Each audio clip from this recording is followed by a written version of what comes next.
इस वीडियो में दी गई करंट अफेयर्स सभी परीक्षाओं की तैयारी करने वाले छात्रों के लिए लाभकारी होंगी, तो चलिए शुरू करते हैं। Super typhoon रागासा।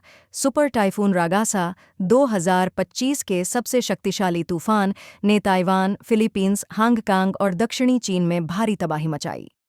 इसकी हवाएं कैटेगरी 5 तूफान के बराबर थीं। तूफान के कारण कई मौतें और बड़ी मात्रा में बुनियादी ढांचे की क्षति हुई। चीन ने जारी किया नया के वीजा।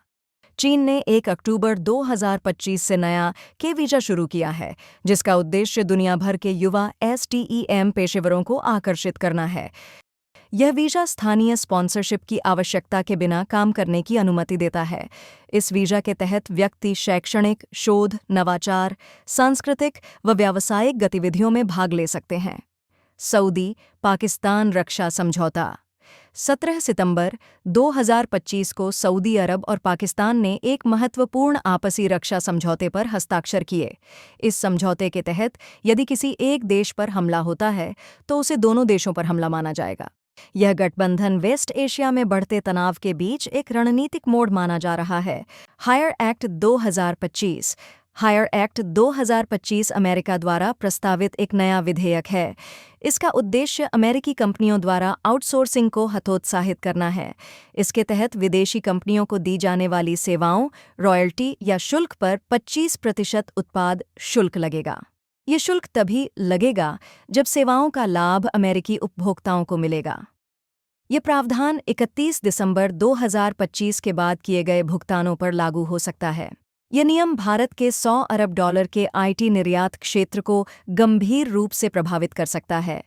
Asia cup 2025। भारत ने एशिया कप 2025 के फाइनल में पाकिस्तान को 5 विकेट से हराकर खिताब अपने नाम किया। पाकिस्तान ने पहले बल्लेबाजी करते हुए 146 रन बनाए। इस टूर्नामेंट में पाकिस्तान के खिलाफ यह भारत की लगातार तीसरी जीत रही। विश्व की अन्य खबरें कुछ इस प्रकार हैं।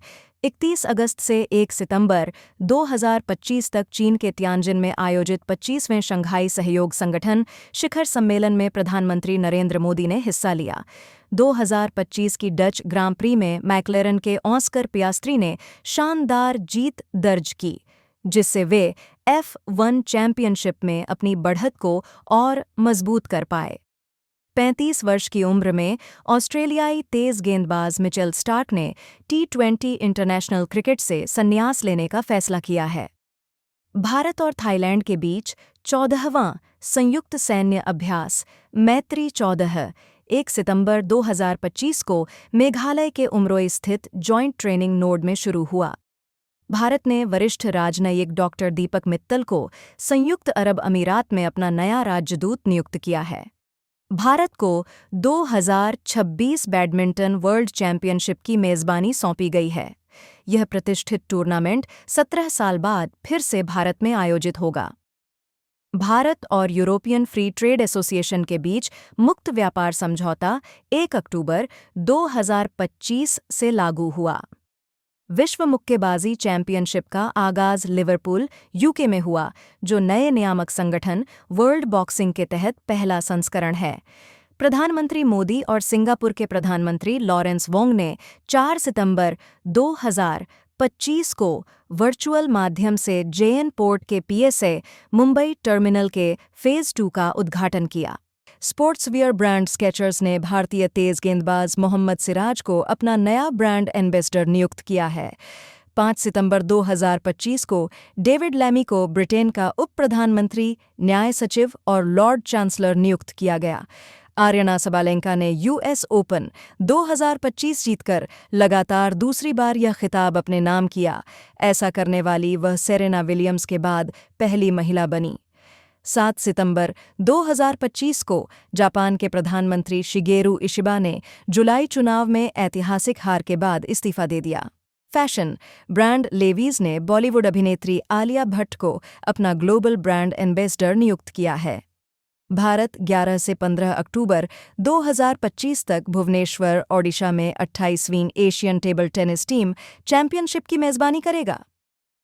रूस की फेडरल मेडिकल बायोलॉजिकल एजेंसी ने सफल प्रीक्लिनिकल ट्रायल्स के बाद कोलन कैंसर की वैक्सीन तैयार होने की घोषणा की है।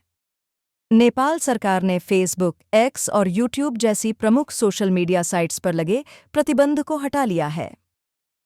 मैक्स वेरस्टैपेन ने 2025 का इटालियन ग्रां प्री जीतकर शानदार वापसी की।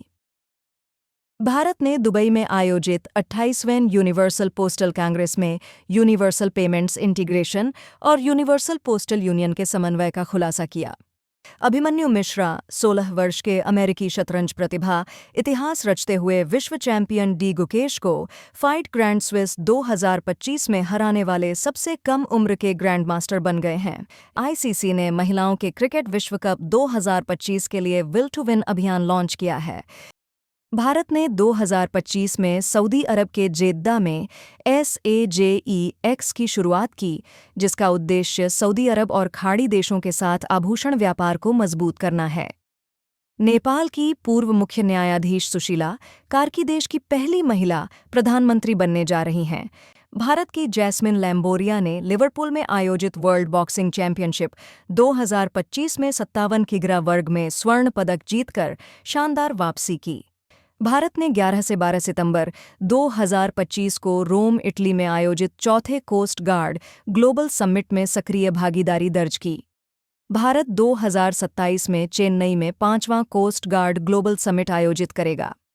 भारत ने Davis cup 2025 world group I में स्विट्जरलैंड को 3-1 से हराकर 2026 के क्वालिफायर्स के लिए अपनी जगह पक्की कर ली है। अल्बानिया ने दुनिया के पहले AI कैबिनेट मंत्री डिएला को नियुक्त कर इतिहास रचा है। 2025 स्पीड स्केटिंग वर्ल्ड चैंपियनशिप में भारत के आनंद कुमार वेलकुमार और क्रिश शर्मा ने अपने अपने वर्गों में भारत को पहली बार गोल्ड मेडल दिलाए। 15 सितंबर 2025 को अमेरिका, दक्षिण कोरिया और जापान ने दक्षिण कोरिया के जेजू द्वीप के पास फ्रीडम एज संयुक्त हवाई और नौसैनिक अभ्यास शुरू किया। नीरज घैवान की फिल्म होमबाउंड को ऑस्कर 2026 के लिए भारत की आधिकारिक प्रविष्टि के रूप में चुना गया है। भारत ने मोरक्को में टाटा एडवांस्ड सिस्टम्स मोरोक द्वारा व्हील्ड आर्मर्ड प्लेटफॉर्म का निर्माण संयंत्र स्थापित किया है, जो अफ्रीका में पहला भारतीय रक्षा संयंत्र है। दुबई में आयोजित 28वें यूनिवर्सल पोस्टल यूनियन कांग्रेस में भारत को फिर से काउंसिल ऑफ एडमिनिस्ट्रेशन और पोस्टल ऑपरेशंस काउंसिल का सदस्य चुना गया है। अंतर्राष्ट्रीय क्रिकेट परिषद ने महिला क्रिकेट वर्ल्ड कप 2025 के लिए आधिकारिक गीत ब्रिंग इट होम लॉन्च किया है, जिसे प्रसिद्ध गायिका श्रेया घोषाल ने गाया है। चीन के बेडाइहे में आयोजित 73वीं इनलाइन स्पीड वर्ल्ड चैंपियनशिप 2025 में जूनियर पुरुषों की 1 लैप रोड स्प्रिंट स्पर्धा में भारतीय स्केटर अनीश राज ने कांस्य पदक जीतकर इतिहास रच दिया। 19 सितंबर 2025 को सिंगापुर में आयोजित 25वें इंटरपोल एशियाई क्षेत्रीय सम्मेलन में भारत को इंटरपोल की एशियाई कमेटी का सदस्य चुना गया। भारत सहित 143 देशों द्वारा हस्ताक्षरित BBNJ संधि 17 जनवरी 2026 से लागू हो जाएगी। 23 सितंबर 2025 को लंदन में आयोजित समारोह में ब्रिटेन के प्रधानमंत्री कीर स्टारमर को लिविंग ब्रिज पुरस्कार से सम्मानित किया गया। चीन ने एक नई पहल के तहत 1 अक्टूबर 2025 से के वीज़ा लॉन्च करने की घोषणा की है। 2018 में हुए $5.43 अरब के S-400 समझौते के तहत रूस भारत को 5 एयर डिफेंस सिस्टम 2026 तक देगा। Legend cricket umpire Dickie Bird, जो 1983 के विश्व कप फाइनल के लिए प्रसिद्ध थे, उनका 82 साल की उम्र में निधन हो गया। भारत और ऑस्ट्रेलिया ने ऑर्गेनिक उत्पादों के लिए म्यूचुअल रिकॉग्निशन अरेंजमेंट पर हस्ताक्षर किए हैं। अंतर्राष्ट्रीय क्रिकेट काउंसिल ने गवर्नेंस की समस्याओं के चलते USA क्रिकेट की सदस्यता निलंबित कर दी है। S&P ने भारत की FY26 में 6.5% GDP वृद्धि का पूर्वानुमान बनाए रखा है, जो मजबूत घरेलू मांग और कम महंगाई से प्रेरित है। फीफा ने 2026 विश्व कप के लिए 3 मैस्कॉट्स क्लच, मैपल और जायू को पेश किया। दुबई में 2026 तक 15 किलोमीटर लंबा ड्राइवरलेस ट्रांसपोर्ट कॉरिडोर लॉन्च किया जाएगा। अगर आपको यह जानकारी पसंद आई हो तो कृपया इसे लाइक करें, शेयर करें और चैनल को सब्सक्राइब जरूर करें। और जाते जाते इस प्रश्न का उत्तर कमेंट में बताइए। प्रश्न: 2025 वर्ल्ड बॉक्सिंग चैंपियनशिप में भारत के किस मुक्केबाज ने 57 किलोग्राम वर्ग में स्वर्ण पदक जीता? ए. मोहम्मद सिराज, बी. जैस्मिन लाम्बोरिया, सी. दीपक मित्तल, डी. अनीश राज।